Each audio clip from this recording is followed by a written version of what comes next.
we're going to go ahead and call today's meeting to order. Ms. Laura, can you do roll call, please? Yes.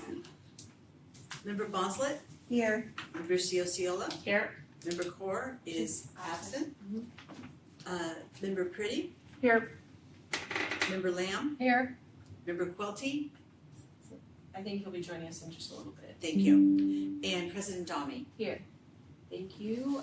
So we'll be talking about expulsion, suspended contracts, and readmission cases, conference with legal counsel, conference or personal listing, conference with real property negotiator, as well as an additional item for labor negotiator. Are there any public comments on closed session agenda items? No, there were not. Awesome. Okay, so we'll go into recess to closed.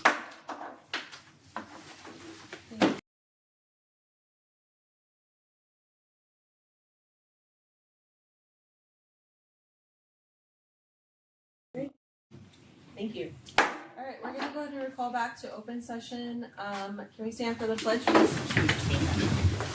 Salute and pledge. I pledge allegiance to the flag of the United States of America and to the republic for which it stands, one nation under God, indivisible, with liberty and justice for all. All right, any requests for agenda reorganization? Okay, there's nothing to report out from closed session.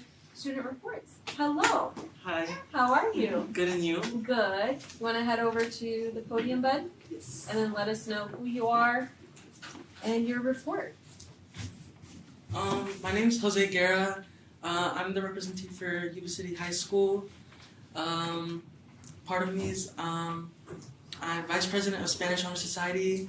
I'm social activities for ASB, and some of my hobbies are karate.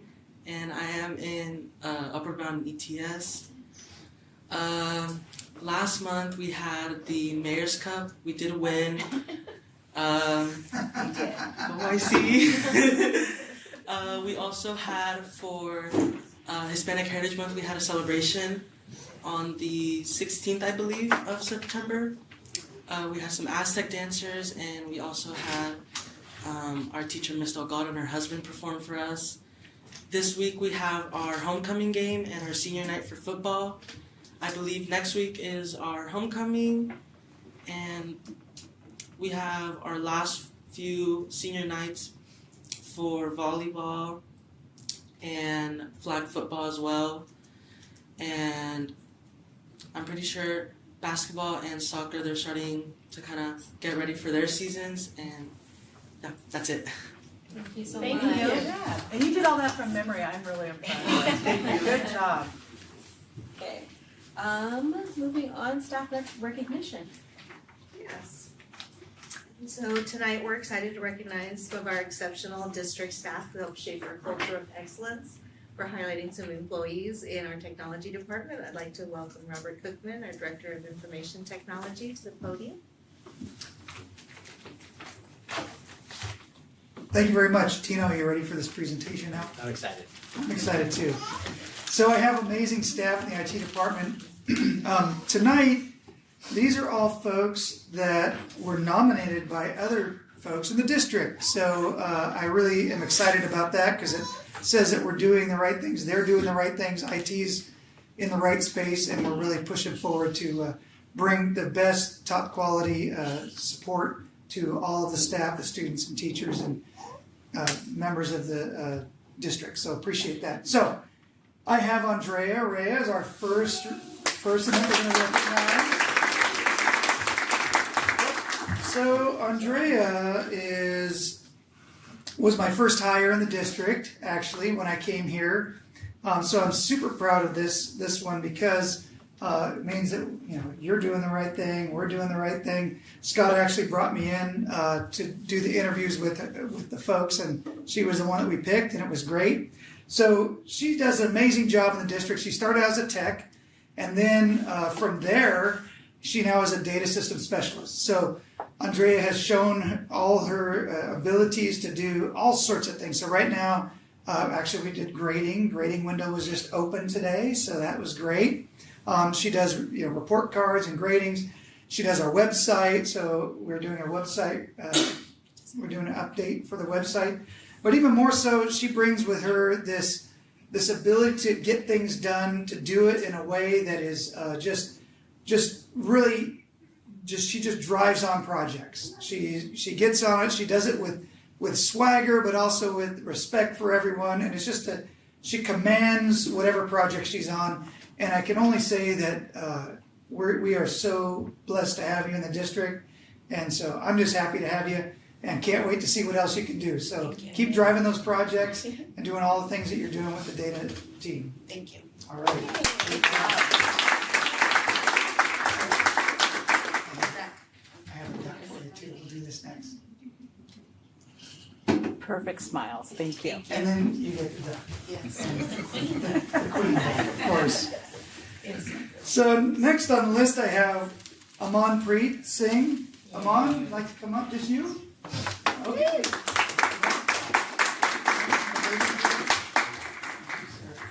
Aman, so Aman also was a tech in the district, and he is now a system specialist. He takes care of our phone systems.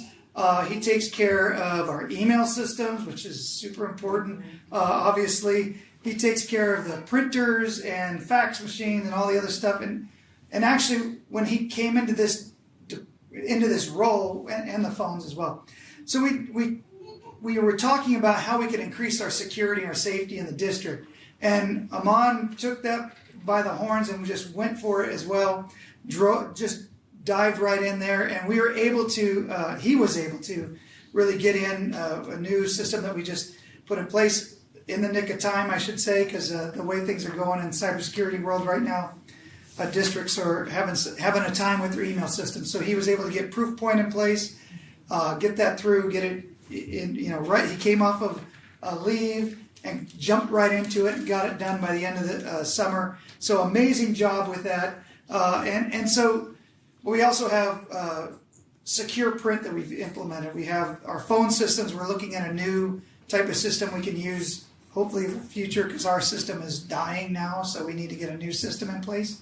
And so he's just hot on the trail on that too, doing a fantastic job. So I couldn't be any happier to have you on our team. And the emails, when things happen at night, so we were talking earlier, like, what keeps you up at night? Well, Aman keeps me up, and I keep Aman up because everybody's clicking on things and it's going around, and we're up at night, and Chris Ramey too, taking care of the email systems, keeping the district safe and our data safe as well. So thank you so much, Aman.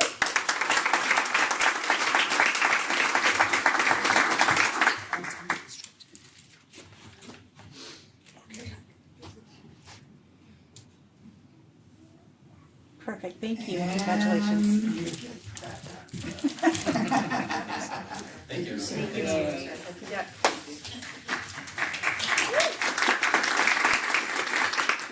And last but certainly not least, we have Marina Acosta. Marina?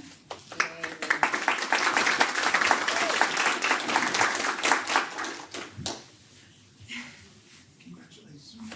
So Marina is the admin secretary for the IT department, and she does a fantastic job keeping the whole thing together. So we couldn't do what we do without, we have key boxes, we have vehicles, we've got, you name it, we have it in the district, in the department, and we are trying to keep everything together. Look at these shirts that we have. These were also things that she was able to bring in so that we can have this united front while we go out and take care of all the folks. But more than that, we also have substitutes that come in. She keeps all that rolling. And then the biggest thing that she does, she's also taken on an extra role of learning to do a data systems specialist role as well. And she's backfilling this week while we have one of our other folks out. So she's able to learn new things, just really excel in that space as well. But the other important thing that a lot of people don't see is the E-rate system that we have. So E-rate's been around for quite some time. We bring in millions and millions of dollars in the district in E-rate. We wouldn't be able to keep up with technology if it wasn't for that program. And it takes a lot of paperwork and a lot of time. And even though we have a consultant, she's the main person taking care of that and taking charge of those millions of dollars that we're getting into the district so that we can be successful. So right now, I think we've rewired, 4 sites now. We have 3 more we're looking at, I think, this summer. Again, that's about $500,000 to $750,000 in that project that we're looking at, and she's keeping that on the rails. So thank you so much for what you do, because without you, this technology department wouldn't run. Thank you.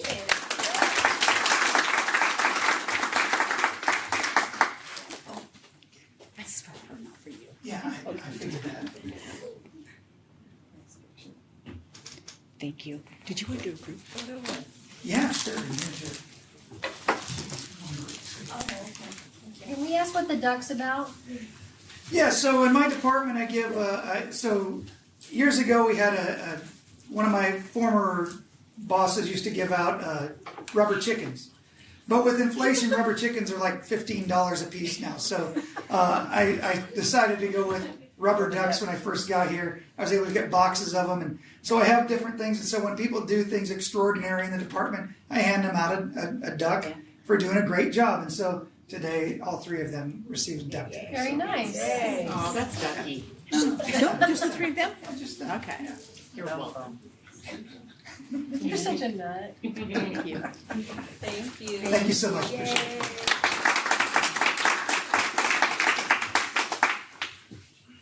Awesome. So we're gonna go ahead and get into reports and information. So if you guys would like to stay, you're more than welcome. If you guys would like to leave, except you, Mr. Ramey, you gotta stay. I'm telling. If our students, brothers, if you need to stay or leave, you can stay, but if you, I know it's a school life, so if you need to get home, we understand. Thank you. You have permission to escape. Yes. It's an excused absence. That's wisdom. It's adorable. All right, so reports and Keeps information. choosing the better April Lane Showcase. Thank you. So tonight we are showcasing our April Lane Elementary School, and we have Principal Reinhardt here, along with her amazing counselor, Alicia. So thank you for being here, and she's going to share some extraordinary things going on at April Lane. Absolutely. Hello. Thank you for having me tonight. I'm super excited to present April Lane to you. Definitely my passion. I love waking up and going to work, and I'm going to continue to love waking up and going to work because I love April Lane. So this was easy for me. April Lane Wildcats, and our mission is we are all learners growing into successful citizens, and we do mean all because it's really important for our staff as well as our students to continue learning. So that's why the all is capitalized.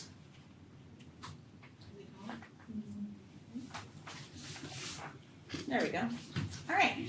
So the presentation is centered around our school goals, which is part of our SIPSA. So I'm going to take the 4 categories and just kind of highlight the special things that happen at April Lane in every one of those categories.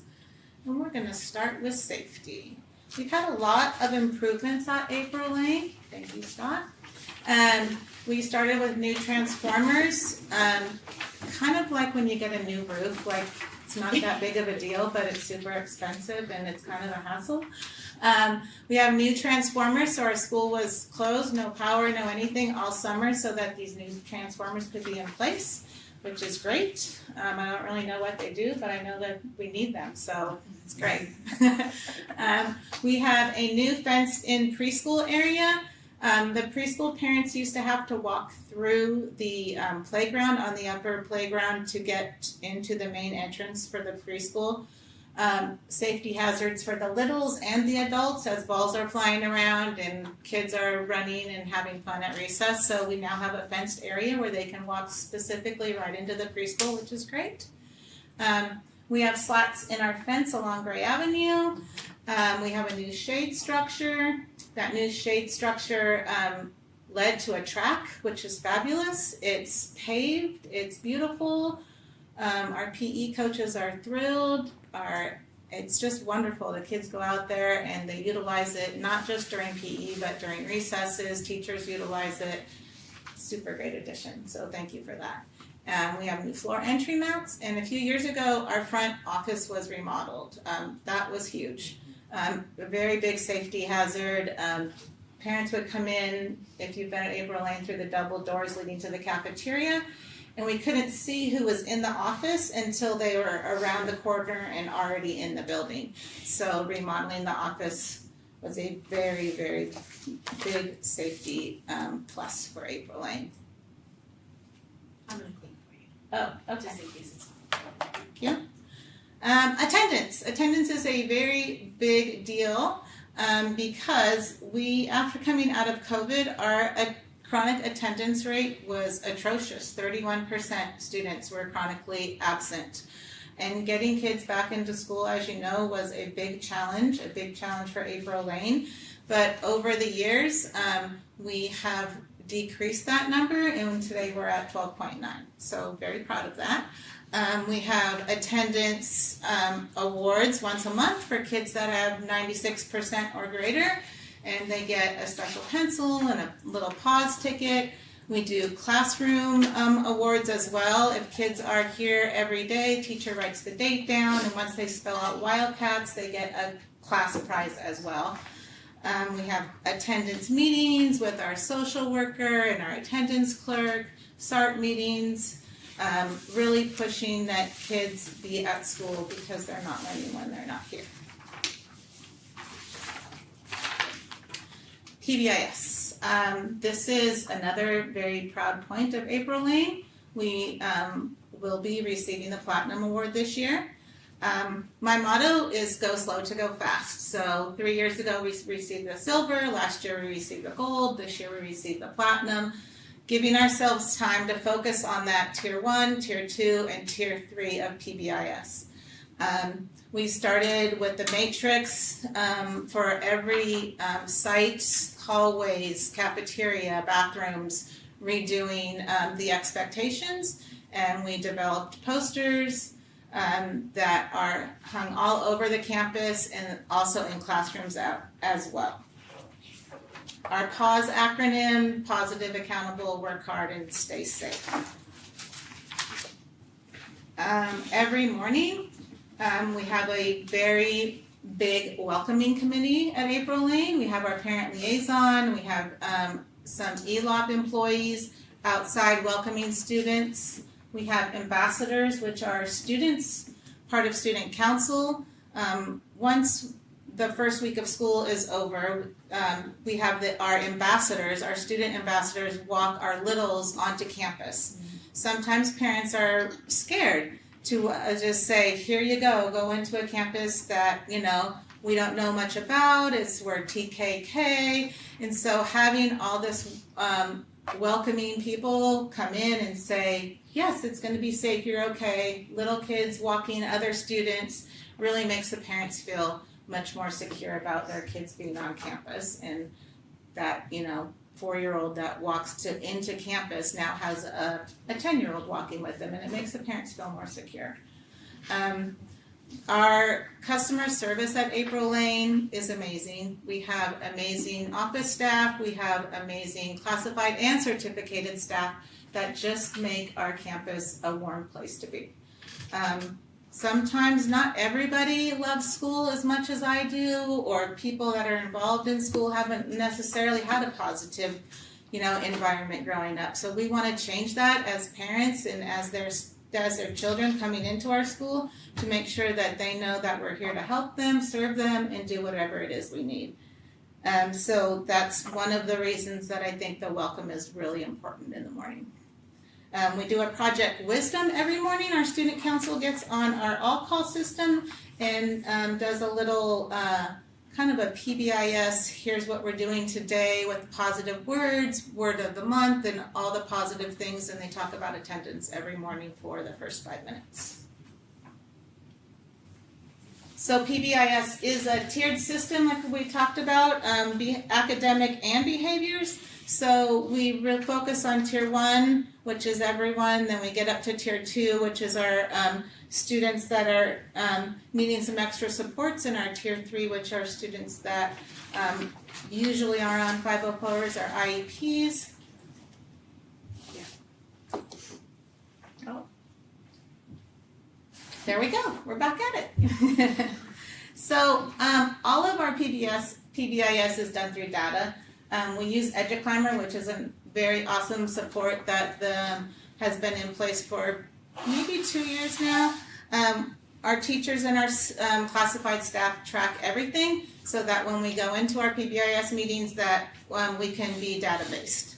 So teachers report minor behaviors, admin reports major behaviors, and then we have these meetings on how's everybody doing, how are our kids that are struggling doing, and then we look at our tier 3 kids that really need more supports. And we have meetings on those kiddos almost every week on the different tiers. That helps us figure out how we're going to move forward and how we're going to improve things. So our kids in tier 1, everybody has pause expectations in their classrooms, but every teacher has their own set of expectations that go along with our acronym, and that's for everybody on campus. Our tier 2 kiddos, they might have be in a counseling group, they might be working with their social worker, they might have a little chart that says, you know, if you've sat on the carpet for 5 minutes, then you're going to get a sticker, and then we keep doing that until we know that we're acting like a student. And then they maybe have some sort of reward. Maybe they get to visit with a friend at lunch or some sort of special prize. Our tier 3 kiddos, we meet on those every other week, and that's a group meeting with our school psychologist, our counselor, vice principal, and social worker, if I didn't already say her. But we go over IEPs, behavior, support plans, and talk about how kiddos are doing and what we can do to support that child. Our incentives for PBIS are pause tickets, which sometimes we randomly give kids tickets in the morning as they're on time for school. The yard duties hand out a lot of pause tickets for kids doing the right things, and then they use those pause tickets in a store every other week. We also hand out positivity notes, which are notes that the teachers get 3 to 5 of them a month for extra special kiddos. They bring them up to the office, and then I make phone calls home telling the parents specifically what that child does. The teacher will write it in for me, and then I make that phone call. I think that's the best part of my job, to be honest. There is nothing better than calling that parent, interrupting them at work, but then they're like, oh, this is so great. That's the best part. Academics, ELA and math. We're going to start with, again, all learners growing into successful citizens, because we want to make sure that we're all learning. And at April Lane, we have a very wide variety of learners, from 4 years old to 10 years old, from not knowing how to spell their name to kids that are, 2 and 3 grade levels above grade level. So I want you to remember that picture of those cute little 4-year-olds right there, staring at that picture, because that's part of an AVID goal that TK kids can do. When you put your mind to it, they can do anything. So English Language Arts, we have UFly, which is our phonics program. We're in year 3 of UFly. It is very hands-on. Kids are using letterboards, whiteboards, they're on the carpet, they're at their desk. It's 30 minutes to 40 minutes of phonics instruction every day in TK through 2nd grade. And then 3rd, 4th, and 5th grade use it as a small group instruction for kids that are struggling. Universal Access, which is our small group time. Every teacher has 30 to 45 minutes of small group time that they rotate students at different levels, differentiated instruction. Writing is a focus of our AVID goal. We're working on the reading writing connection and working that through an AVID goal that we have. Win time is what I need. It's the last 40 minutes of our day. It's basically breaking our 1st through 5th grade kids up based on skills. They're given a diagnostic assessment 3 times a year in reading, from foundational skills to comprehension and writing. We take that data and we sort kids all the way through, and they go to a specific teacher for, say you're missing the silent E and some digraphs. You're going to go to that teacher for 6 to 8 weeks. Then we take a pre and a post, and then we rotate that group again. And we do that all year. It seems to be a second small group different, not really small group because there are 20 kids, but it is a differentiated instruction where kids are getting what they need and trying to fill those gaps. Or if they don't have gaps, then where kids are going to advance something. And that's why it's called What I Need. Math. Again, we focus on solution tree coaching, learning for everyone, adults and kids. We have a lot of academic coaching at April Lane, which I am very thankful for. Solution Tree is one of them. We've been using Solution Tree coaching for teachers for about 3 years now. They started with revising our mission and vision statement, talking about the foundations and teams and groups and things like that. Second year, we focused on math essentials. And this year, we're focusing on common formative assessments and summative assessments at math and looking at that data. So making progress every year for the adults, which in turn helps our kiddos. We have a SWAN coach as well. She has been with us for 4 years now, and we are working on writing in math. So we really have made a lot of growth there, working with foundational skills, and now we're working on constructed responses and writing in math, which is part of our AVID goal as well, working with an AVID. She's not really a coach, but she comes in a couple times a year to help us progress in our AVID goals as well. Family nights. We have a family tech night where we talk about digital citizenship, and we help parents come with kiddos and they bring their computers. We help them log in. We help them get on Parent Square. We help them do data confirmation if they need to. We talk to them about the apps that are on ClassLink. We show them how to put a bunch of those apps into an other folder so that the kids only have what they need access to, and then they can pull those out at a later time if they need it. We have a math game night where we hand out Uno cards and math manipulatives to kiddos when they come. We did a parent IEP training early on in the year where we talk about, we walk through the IEP and what actually it means. We provide binders for parents so they can keep all their materials together.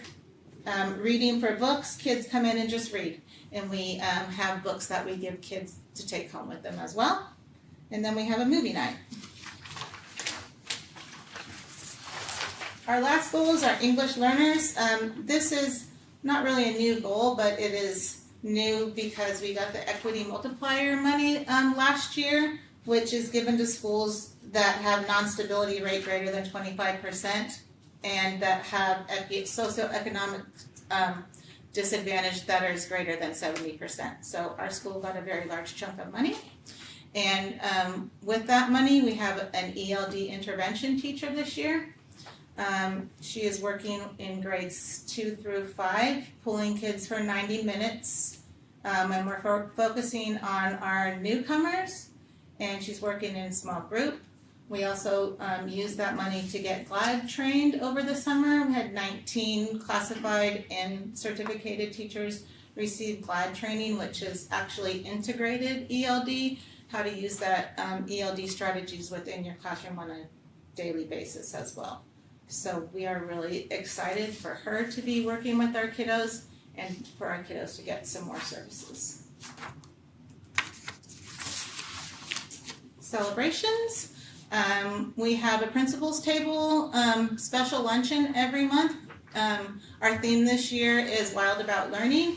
So the certificate is called Wild About Learning, and the 2 kids from every class are selected for kids that have shown growth. And it could be shown growth in anything. It could be in behavior, it could be in math, it could be in reading, it could be in attendance.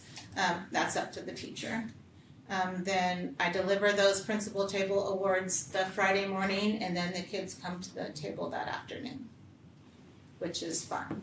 2 hours of eating with children, and but the kids, this is one of their favorite things. They really love it because we do it in the cafeteria, so all the kids are there as well. We do trimester awards. We have attendance awards, the Wildcat attendance awards as well. Our students participate, we talked about the ambassadors, they participate in our PBIS, we have student council members, we have cafeteria monitors, they monitor, especially in the mornings. There's a lot of kiddos that eat breakfast and are at school at 7:30. And so they help just kind of keep things under control in there. They wear little vests, they feel really special, and our cafeteria is so much cleaner. Friends of the Earth is kind of the same idea.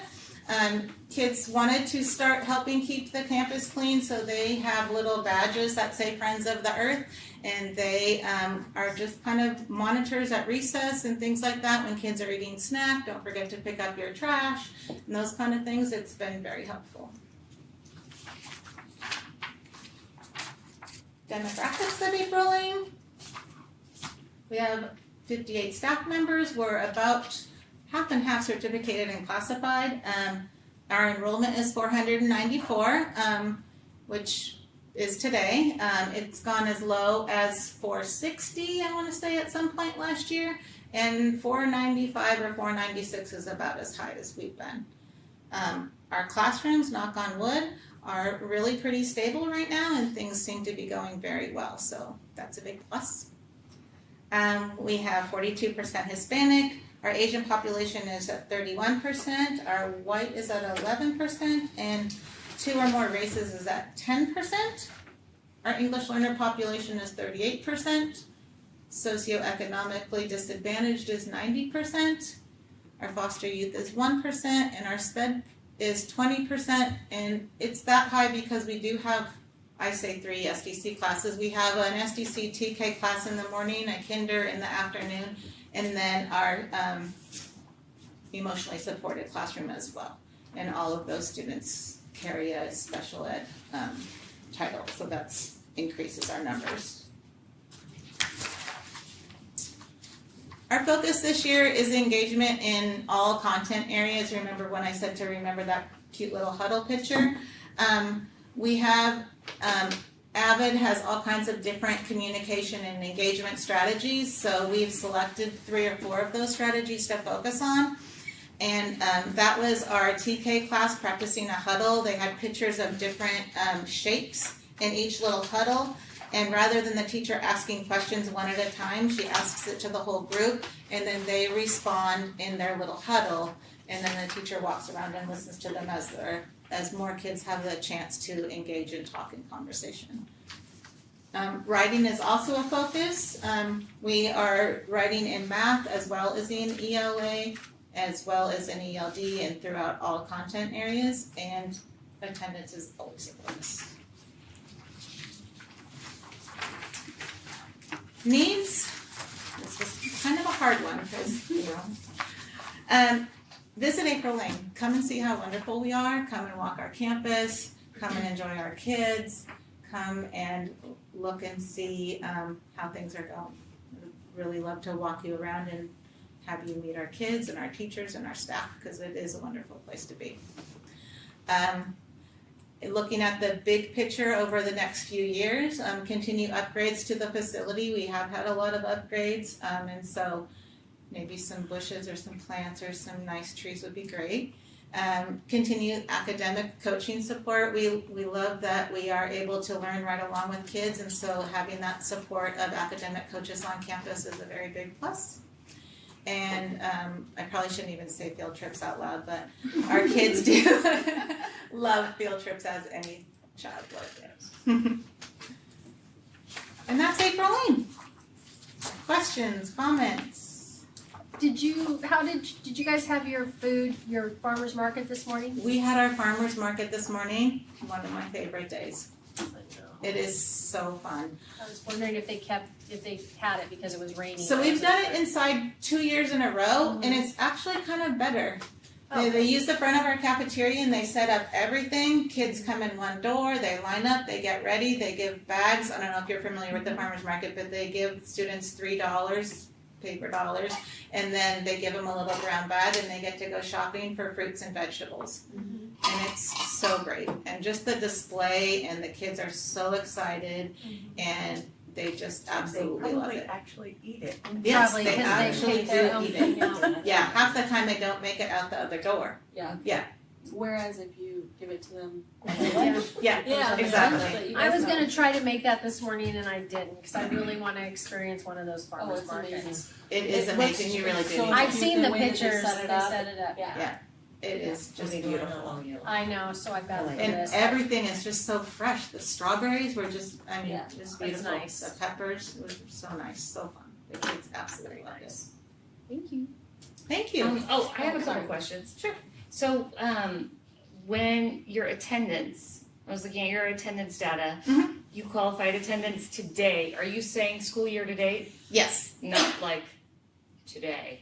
No, as of today, from the beginning Of of the school August year, to today. you're at Yes. 12.9%. Correct. Chronic absenteeism. Yes. Okay. And then that was my question here. And I wanted to say a couple of, I don't know, attaboys. I love that older kid. That was great. That's awesome. you. And I really love that special touch of the phone call to the parents. Mm-hmm. I think if actual adult managers and administrators also utilize that, it's quite a It really is. it's quite an incentive that costs only time, Yeah, right? absolutely. So and then my question on your family nights is what is twofold. What have you seen the attendance like? It varies. Sure. From barely 5 people sometimes to movie nights we have 100.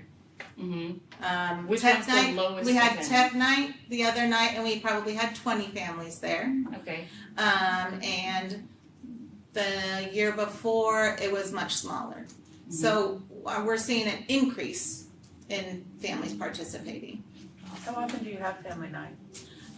Probably not every month, but about every 6 weeks or so. Not every quarter or Yeah. so?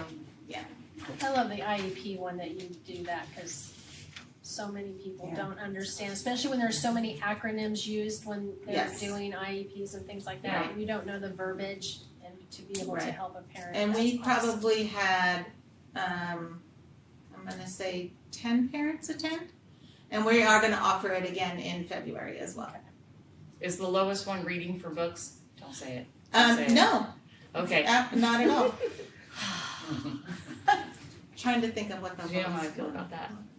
Probably my And then site out of curiosity, in your what? I missed council. So it. the lowest one is probably the site council. Site council. Yeah, it's not on a family night, I was kidding, but Oh, okay. My other question was, in your demographics, you list ethnicity and skin color. Just curious what we are to derive from that. that's how it's listed in the dashboard, thank you. Okay, so this is all from the dashboard? Yes, Oh, and you from just- EduClimber as well. I mean the whole presentation is from the dashboard. You just printed this off the dashboard. No, Oh. the demographics are from the dashboard and from But you put EduClimber. them in here. Correct. I was just curious as to what you wanted us to. Oh, glean just from how, that. just, we have a wide variety of students that speak different languages, that have Oh, so different this is what colors they and speak. presentations, and they are, we have just a wide variety of cultures at April Lane. Okay, so 42% of your speak Spanish, 31% speak an Asian language. I'm guessing white speak English. Is that what that is, or? It could be, it's twofold, yes. So that part of it is our ELs, but just because you are speaking Farsi doesn't necessarily mean you are an English learner, right? You could only have English as your home language or your first language, but usually not. And so those are the demographics of the school and the different cultures, the different, all kinds of things that come with that, because when you come, for instance, from Afghanistan, the school is much different than coming to school in America. And so sometimes you have to start way back from the ground zero, and student-like behaviors when kids come to us in February, when we've already covered all of that. So knowing the backgrounds of our students and their cultures and things like that helps the teachers, helps all of us know where we're going to start and end with the student. I took it as it's just a diverse population that Well, Amberlin and has. I'm gonna take responsibility, so in helping prepare the presentations for the schools, it's one of the things that it's a common thing that districts and schools do to describe who is in their schools, and that is a common way to, Skin color. yeah, well, it's not just Well, skin white colors. is not a culture. well, right, so that is just one of the things in terms of how the state and districts and schools describe their makeup of their population, and so that is just something that I included in terms of asking them to include their demographics, so you all would know what their schools look like inside their classrooms. Right, which I appreciate, like I like English learners, like I understand that. I understand socioeconomic development, I understand foster youth. It was just that one seemed Yeah. out of place. It didn't have a And that's how context. it's listed on the dashboard and in EduClimber Right. and whenever you look up demographics for I any get it. school. I was just assuming that this was put together for us and for us to glean stuff from. Correct. So whenever I see like that, I go, okay, well, what am I supposed to glean from it? And that was all I wanted to make sure that I'm getting your message. And Absolutely. thank you. Okay, Thank you. so much. Have a nice night. You too. Thank you. Thank you. Thank you, Mary, thank you, Lisa, for coming. All right, Mr. Scott, you are up, sir. Developer fee. Yes, this is an annual reporting out of our developer fees. And so I think the one thing that I would note on this is this is a much larger year in collecting developer fees than we've had in the past. And it's interesting, I was sharing with Superintendent Osumi that the last 4 years were actually pretty large compared to the historical past, but we had a few large developments in this process, so in the last year. Any questions on the developer fee report?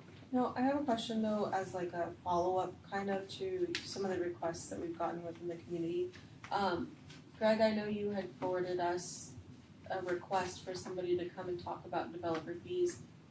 Are they coming or Well, are they? so by your board policy, they are required to put it in writing and provide any backup documentation so that I can have a conversation with the board about whether or not you would like it agendized. We had made contact with the individual last week and we made contact today to find out kind of where they were, and he did not have the information ready for tonight. So I think his hope is that he gets it to us so we can have a conversation prior to the next meeting. So we'd be like 2 meetings out? Well, just depending on when they get it to us. So Okay. we're trying to help them, and again, called before the board meeting tonight and no information was ready. Okay. Can I just ask a question about this? Of course. Okay, if we're at that place, I guess, was my only question. But the developer fee, the page 3 of the impact of the account report, where it's other revenue sources, but it says as of June 30th, 2025. So is this like all the developer fees we have ever incurred ever? Since 1987, correct. Since, okay, 7 million since 1987. Correct. So, 40 or 37 years, 38 years. Right, yes. Okay, that's it. Wow. You know what'd be really nice?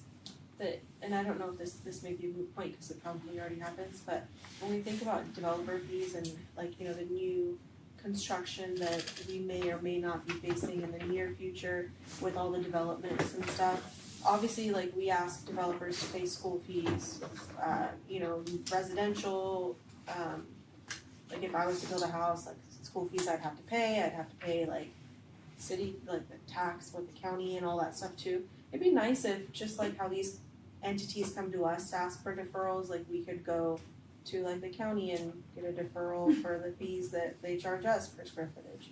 And I don't know if they already do, but you know what I mean? Well, so, I mean, I'm not entirely sure. They don't charge us anything. You mean, Like we don't pay County. impact fees? you mean if we build something? Yeah.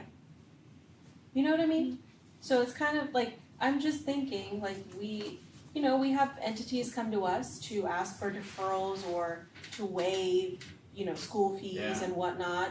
I mean, they still have to go and pay impact fees, and I wonder if they're asking the county to offset some of that. But I'm just thinking for us in the future, near future, whatever, if we ever have to If we build. start building things, I would absolutely go to the county and ask for them to waive something. Yeah, it's just, Yeah. I'm sorry, I mean, I don't mean to, you know, waste time, but Yeah, just yeah, something no, that I get it, yeah. came up. I mean, there's a reason that we all have these fees, but I understand what you're saying, absolutely. Yeah, I don't wanna be the only one that offers deferrals. I wanna be a recipient, you know? But, Sorry, it was kind No. of just an offhanded comment. no, I love where your, That where your didn't head's mean at. to go anywhere. My other question is, so the page 3 was the aggregate or the total since 1987. Yeah. But page 8, bottom of the page 8 is this year's, right? That you said we've received more developer fees to the tune of 1.3 million.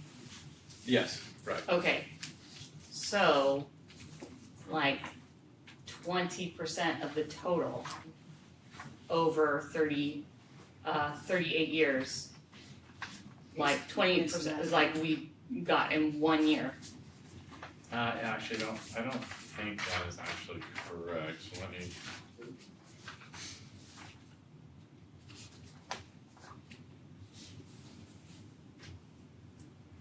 So page 2, you can kind of see, page 2 I think has a more accurate description of developer fees from 87 to 25. It has developer fees collected, 16.3 million. Okay. Oh, okay, I see. So then the aggregate is 23.6 million, right, on page 4? Yes, exactly. Okay. Yeah, you add them all up, right. Okay, it's still a big jump. I mean, now you're looking at, you know, I mean, because we weren't getting a million. Well, no, 1.3 I mean, I think that's kind of the but- point of, if I look at the last 3 years, you know, as we've discussed Yeah. with this board, there's been some development in this Yeah. community, right? That's good And news. if you kind of look at the prior years, I mean, 40,000, 80,000, 184, I mean, you know, it's very hit and miss on these. Yeah. Yeah, so it's good to see some growth, for sure. And I hope it translates to some actual students coming, you know, increasing enrollment, yeah. I don't see how it won't. I agree, I'm just waiting for it to happen. Oh, just where are they? Especially those big houses that are 5 and 6 bedrooms. Yeah, what are they gonna put in there, right? Where's I'm all hoping those kids. kids, So, Bring them on. I Yeah. paid my fair share, Charlie. I paid my fair share. Actually, my dad did, not me. Thank God. Okay, C, Williams Act, Mr. Tino. This is our quarterly report for July, August, September. There's been no complaints filed during this quarter. So that's Good to go. reporting. We did finish our Williams visits. We had a lot of visits to our schools to look at our making sure our kids had adequate textbooks, and all of those visits went really well. And everybody had their little Williams Act poster up. I'm sure. Yes, they did. I'm sure. Yes, we made sure of that. It was always on yellow. Yes. Okay, LCAP. Currently, our 25-26 LCAP's been approved in June through our school board, and it was recently approved through Sutter County. They have to do program approval, then they do fiscal approval. So the county requested some technical changes that have no program or budget impacts on our LCAP. We had to adjust our budget overview for parents page. That's like the first 3 pages that kind of give an overview. And it had to include our learning recovery emergency block grant. That's that one-time fund that has to be included in the total expenditures. So we had to include that in there. And then we had to make some technical changes to some of our tables in our increase or improved services table. There are no program or budget changes at all. This is just it's like technical changes on some of the tables and some of the block grant being included in the total expenditures. So they're both approved. It's approved, but I had to share this as an informational item that we did have to do some minor changes. So there's no action needed. I got a letter that was mailed to me by the county. Thank you, Tina. And it will now be posted to the websites. E, Diwali State Holiday Implementation. Yeah, recently, the California legislature has enacted Assembly Bill 268. I did share this also on a Friday letter. So it designates Diwali as the state holiday officially effective January 1st, 2026. So under this legislation, we are authorized but not required to close the observance of Diwali. Additionally, the new law provides that students who observe Diwali may be granted excused absences, ensuring that there's no penalty for observing the holiday. So we're developing our school calendar for next year. It does fall on Sunday next year, but in subsequent years it does fall on weekdays as well. So we're just seeking board direction regarding how we want to recognize and observe Diwali beginning next year and in subsequent years. You brought up excused absences. Sorry, this is gonna be a tangent. No. Probably doesn't have to do with Diwali in general, but you brought up excused absences. I know we passed the board policy about graduation percentages, the one that we didn't do a second reading for. I did have some parents come to me and because they went to River Valley's grad whatever forum thing that the counselors held. Yeah. And they, in the percentage of like absences in order to walk, they said that excused absences are also part of the overall absence rate. And so if for holidays like this or whatnot, I'd just like us to reconsider that language, that if it is excused, then that doesn't impact students from being able to walk. Yeah, this Sorry. specific one wouldn't impact the, that would not count against that percentage. Well, on Sunday it won't, but on a Monday it would. No, yeah, it was during a weekday, but that would be something that would not count. So the way that the board policy reads, it actually reads as if excused absences, irregardless of what they are, that the percentage, both excused and unexcused, go towards. So for the high schools, that policy actually didn't change, nor did the percentage, so I'm not sure why they were surprised. They were given the. So we need to look at that because nothing Yeah, changed on the high school policy, so I'm not sure. So like kids who want to field like any excuse, like school business field, like school business absences don't count against that. Yeah, I can show, after the board meeting, I can Yeah, show that's you the fine. letter thing that was sent out. But sorry, it's like a tangent, but But somewhat That's a good question, though, so we connected make a sure little bit. we look at that, Yeah. I'm sure. So you need direction from the board as to whether we wanna offer it as an excused absence in the future. Well, it's gonna be an excused It has absence. to be. It has to be, Unexcused or not excused? excused, Okay, but our direction is you can observe it as an actual instructional day, a non-instructional day, oh, So where it's yeah. actually a day off. no, For the I'd like it students. to be a No. day on. No. Yeah. Okay. Alright, Thank you. Cause then that would mean that we just go into summer more. you would adjust your instructional calendar to Yeah. either go for the Yeah. latter or Okay. earlier. I'm okay with letting it be an excused absence, cause that's the state standard. Yeah. But as far Still a as school calling day. it a day off, I don't think I'm on board with that. What about the rest of you guys? No. I agree. That is very helpful guidance. Okay, alright, thank you very much. Comments from the public on items not on the agenda, we don't have any. I do have sorry.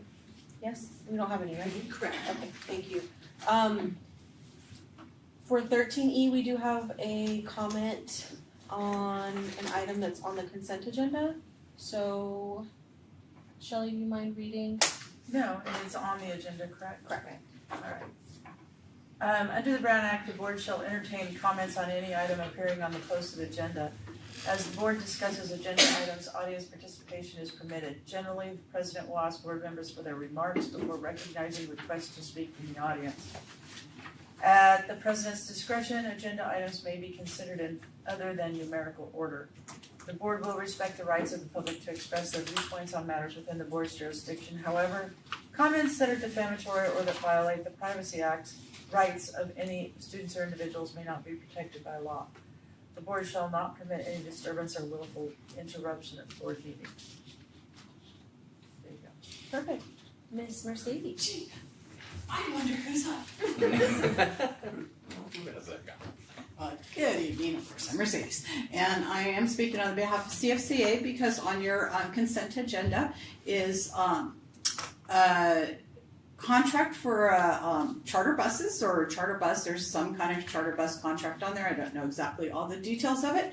But that, by chartering buses, that takes away from our contract. Our drivers have the ability to bid routes, to bid field trips, and that's how they make extra money. They rely on that.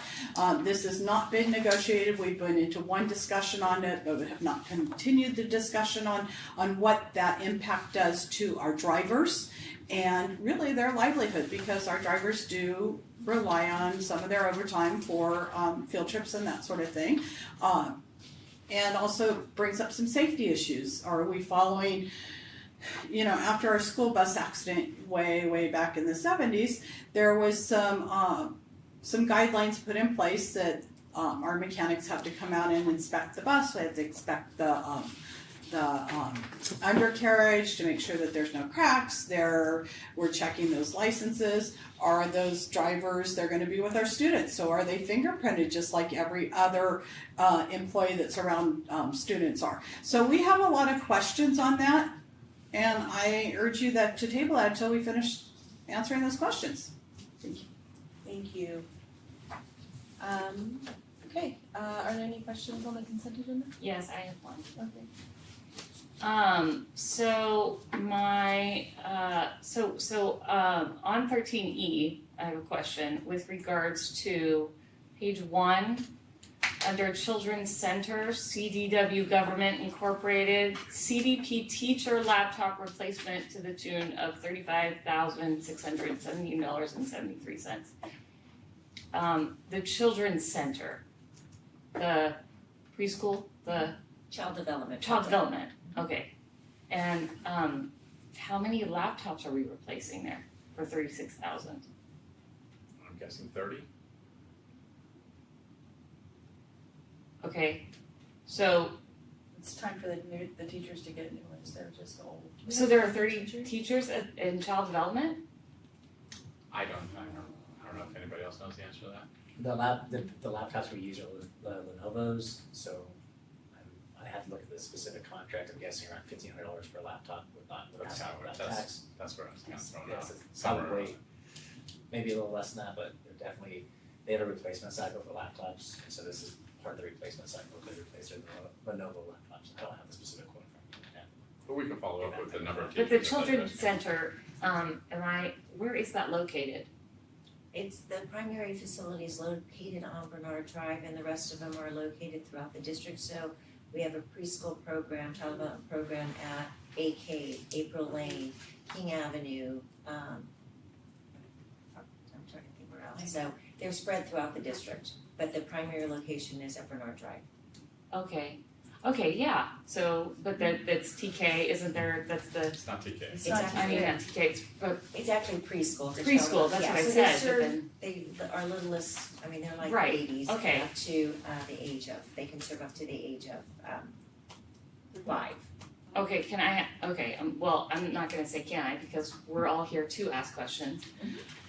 But, I understand, communication, I guess. My question is, what are these laptops useful for in the preschool, in that environment?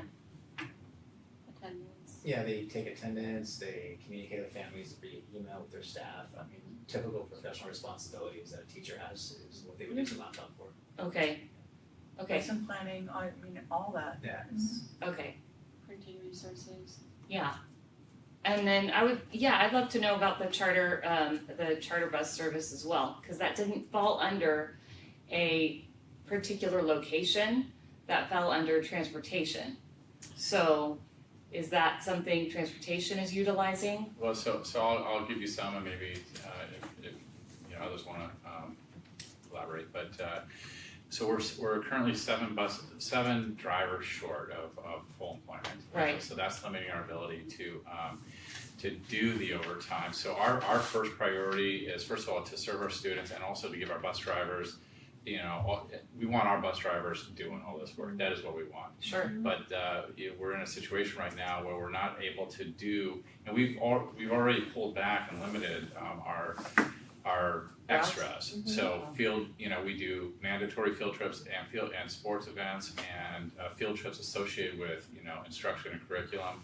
But some of the more fun stuff or some of the other stuff that we may have done if we had more drivers we've pulled back on that, and we're still not actually to do everything that we're mandated to do. We're only running into this on high impact days when we have, let's say, a couple different sports events and then a field trip on top of that. And so we don't want to use charters for all the reasons that even Mercedes brought up, that we want to make sure our drivers are doing this. And we had a good conversation with CSEA that, hey, we want to give this work to our CSEA members, but we also have to take care of our students. And so I guess kind of on the good news is, well, we had a class of 42 bus drivers that we started with a few weeks ago. The attrition rate on that training program is tremendous. Sure. Yes. And so we're down to 17 right now. If we get 5 out of that, that's maybe what we're hoping for. And then we're also going to plan another training session this year, maybe even a third one. We'll see what we can do. Our goal is to get this taken care of and get our fully staffed, but we have to take care of our students in the meantime. So that's kind of where we're at. For example, I've been contacted by both AVID Same. coordinators at both high schools. Same. AVID has, one of the foundations of AVID is that the kids get to leave their area and go and see what campuses are like. And without these bus drivers, where can they go if they have to be back by 2 p.m.? Right. They can go to Chico State or Sac State. That is not within what AVID is really about. So they're just not even being allowed to do that because we have such a shortage of bus drivers. And I agree, using charter, we don't want to supplant any work for our employees, but we also have to take care of the kids. Right.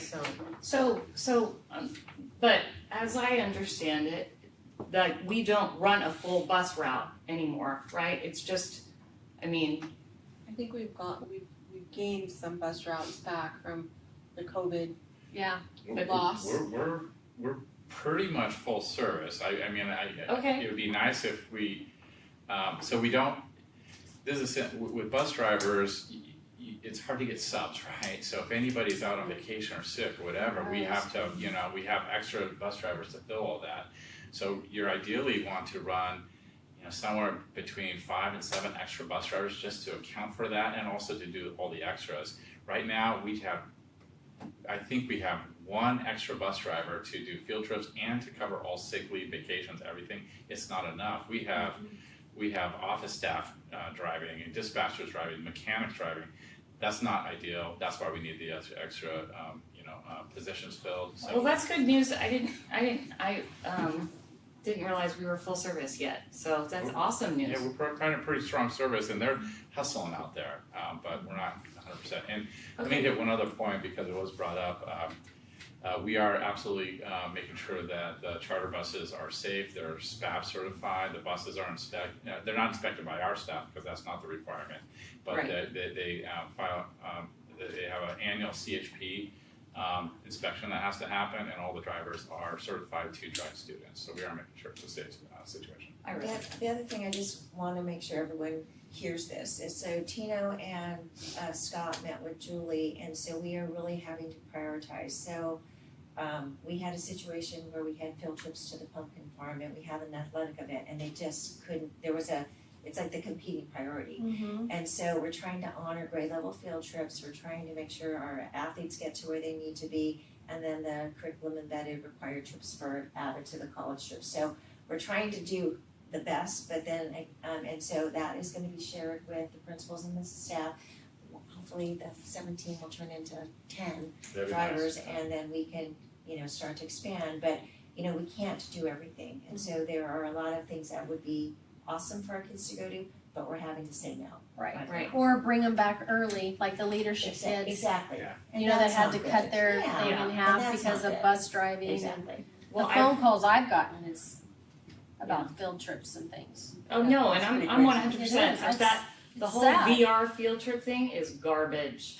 Like, no, that is not a field trip putting on a Google Lens. Forget it. It's not the same. Don't come in his room and talk about VR field trips. But I appreciate the flexibility that the problem solving that brought you to this place instead of just saying nope. So thank you for doing that. I appreciate it. That's all. Yeah, I think everybody's on the same page with regards to that, moving and progressing forward Yeah. in the right direction, so. Yes. Yeah, can I get a motion on the consent agenda, I please? move that we approve the Second. consent agenda. And a motion by member Fruity, second by member CSU, all those in favor? Aye. Any opposed? Hearing none, motion carries. A, expulsion, suspended contracts and readmission, can I get a motion? I move that Motion we to approve is discussed. agree to. I'll second it. On a motion by member Quilty, second by member Fruity, all those in favor? Aye. Any opposed? Hearing none, motion carries. D, preschool funding. Now, this is our annual state preschool funding application. In order to move forward with receiving funding, we have to present this to the school board and have to sign a resolution authorizing the continued funding application for this upcoming fiscal year. We seek approval. I make a motion we approve. Second. Motion by member CSU, second by member Fruity, all those in favor? Aye. Any opposed? Hearing none, motion carries. Board reports, do we have any meetings? So I attended Twin Rivers Charter last week. They're still doing really well with attendance. It's just below 98% for the month of September. The other thing that was interesting, April Lane was talking about the implementation of how they're getting their kids to clean up around campus. Second to last meeting I was there, Twin Rivers was talking about they're implementing a cleanup process similar to Shady Creek, really holding the kids accountable as basically like a lead at the table, and really honing in on these kids picking up after themselves, not leaving a mess, because they tend to want to leave a mess, and then it's also kind of known which kids aren't participating in the cleanup, and letting it be known. So it's like, hey, do your part, where the other kids can say, hey, don't leave a mess. Positive peer pressure. Yes. And then they're also really, the other big thing that's been past couple meetings really going after implementing this artificial intelligence policy. So what does it look like? What are they going to allow the kids to do and not to do? But it's obviously it's a big buzzword these days. And that is on their radar of how they're implementing that. And then I know they've been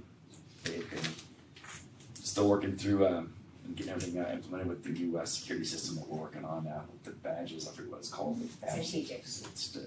Yes. So that is it. We had an ed tech committee meeting, which was fascinating. Assistant Superintendent Guzman led quite well, a full house of enthusiastic participants. Well, they were almost all enthusiastic. There was just one who wasn't as enthusiastic, but she's right here. So no, he was great, and I think there's some great dialogue going about my takeaways.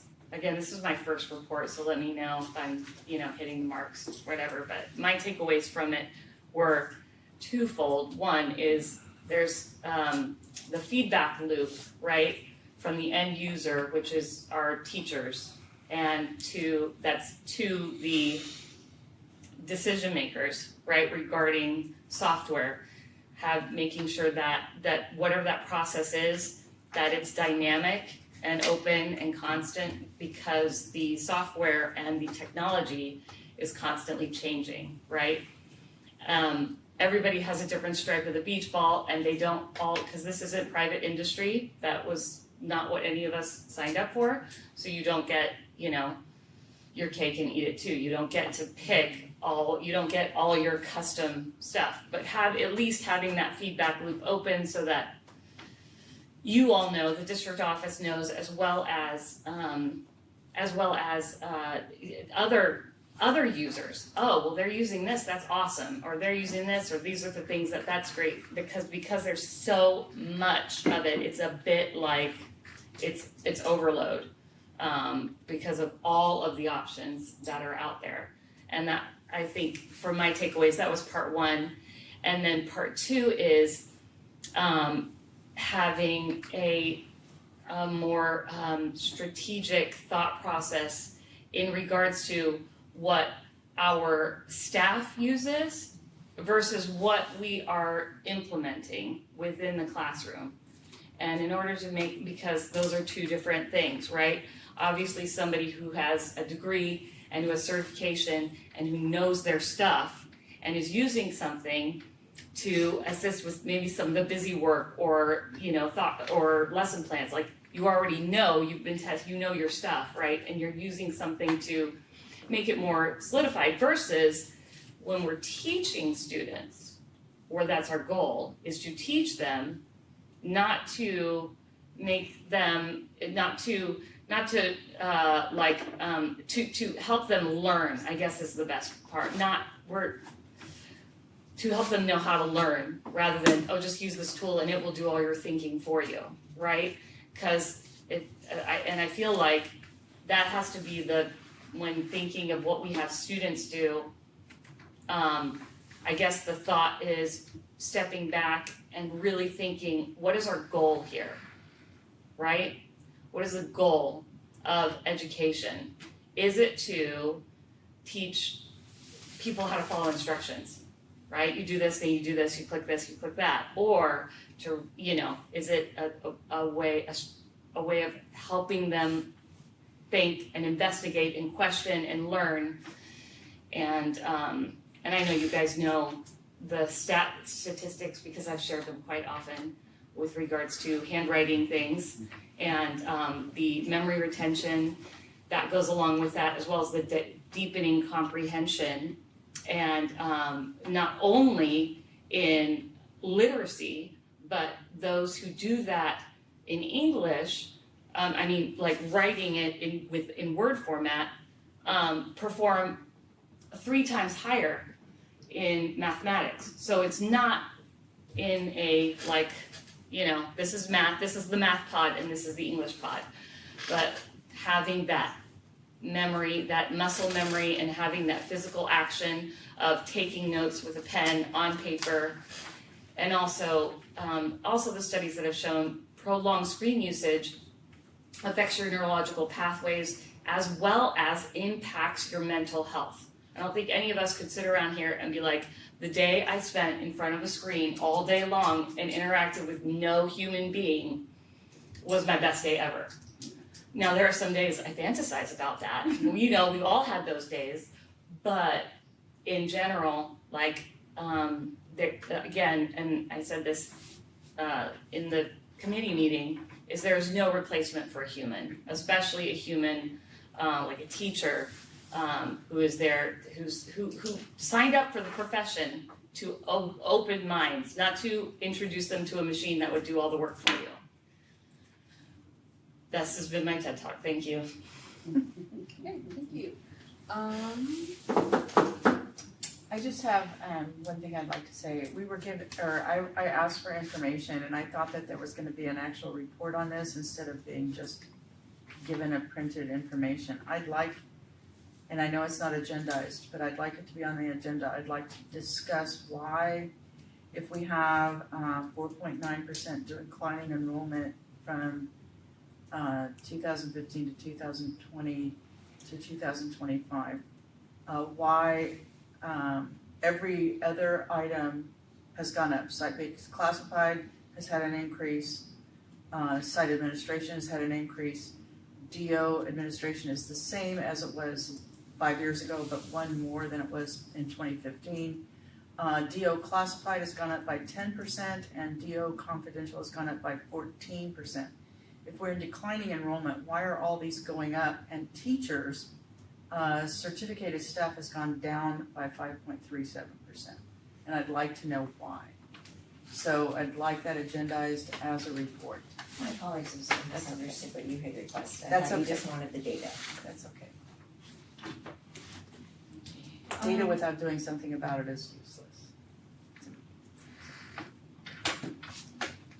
Written communications from the public? There are none. Comments from employee reps, Ms. Mercedes. Thank you again. And, that percentage might go up once we hire those 10 bus drivers. Right.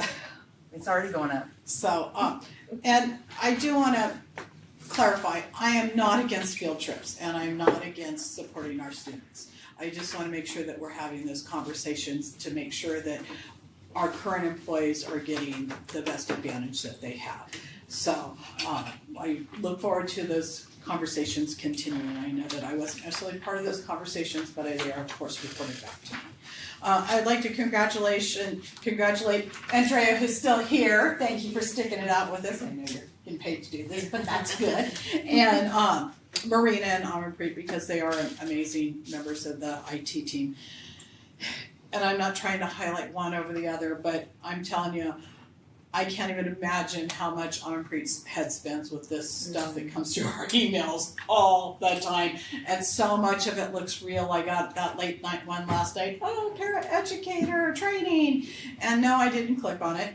But somewhere in the back of my mind, I thought I remembered Liz saying that she was working on getting us some online training. So then it sounded like kind of real. But I'm like, oh, I'm not clicking on it until I get approval of that. So, but unfortunately, some people do. Because, not everybody is as informed in that sort of thing. So I'm glad that we have some systems in place. The Barracuda that we had before I thought was absolutely awful. So I really like this new system where we're getting things it's saying, it's telling us, hey, this might be spam, this might be bad, and let's look. So I do appreciate that. Also, again, Mary Reinhardt, do you know that when we went through layoffs, when she had employees being laid off, she came and sat next to them in those meetings? I mean, that's a great impact that she has on that school, and that's seeing the presentation. I'm really enjoying all these showcases. I'm learning a lot about schools that I didn't know about, so that's very cool. Look forward to our calendar committee coming up. And also with Scott, we're doing the health and welfare, looking into some new options, and I like that. And as I brought to you before, we are still trying to go forward with this trunk or treat. It seems to be a little slow. We're having trouble getting people to sign up, but if anybody would like to bring a car and enter it on October, I don't know why I can't say October this month. October 29th in the parking lot at Yuba City High School, Park Avenue parking lot. I sent out this email, of course, not Tino, Justin sent it out for me, of course, and I am so used to saying Park Avenue parking lot because I work at Yuba City High School and everybody should know what I mean. But yeah, I got a lot of feedback on that. Oh, yeah, right now. Tina's like, oh yeah, huh? Is this at Park Avenue? I didn't know we were having this at Park Avenue, so had to kind of clarify that one a little bit. But we're hoping that this becomes a nice community event in an area that could really use some extra love and support. And we encourage everyone to come and join us or donate some candy or whatever you want to do for it. We have been kind of looking at departments to try to enter a car collectively. So I know SPED, we're going to, at Yuba City High School, one of our teachers has one of these big Sprinter vans. So I think we're going to spook it out and, make a little fun thing there. And I've heard some other schools doing something. I did talk to Jen Cates to get something together for the DO, so hopefully she's going to be working on that. So I do encourage that we come out and we support our community. Thank you. Thank you. Comments from board members? Okay. Comments from superintendent? Well, I just wanted to formally announce, she's going to be embarrassed, but Laura Brode will be retiring in December. Her retirement date is December 30th, but her actual last day will be December 19th with the district. So she will be attending our last board meeting, but she has decided to try to enjoy other things other than this district office. So, I'm gonna keep her busy. she's gonna be very busy until December 19th. She gets my list every day now, so. But congratulations to Laura. Thank you. Well deserved. I just want to say I truly can't imagine not having Laura here. I know. How many years have you been Beyond here, my Laura? imagination. Laura, how long Laura, have you how been in long the have you been district? 27 plus years. 27 plus years? 27 plus years. And then how? Here at the district office? Pardon me? Here at the district office? Yeah, She's it's all college district started, office. by the way. I've And how never been long on a were school you- site. How long were you with the superintendent's office? How long have you been? You started with Nancy. Yeah, So a long time. 2011, She's I been think. doing this job a long time. You're gonna She's love so good at it. You're gonna love retirement. I am, thank Maybe you. she'll learn how to play pickleball. Yes, I'm gonna get her out there. No hand-eye coordination won't work. Same. Her little puppers will keep her busy. That's well. Is that it? Get a motion. Alright, next board meeting is October 28th at 7. Can I get a motion? Motion. Second. Motion Oh, to wait, what? it was a blank check, yo. Motion to, suppose it's you. Whoa. A motion by member Quilty and a premature second by member Pretty. All those in favor? Aye. Aye. Any Let's opposed? go. Hearing none, motion carries.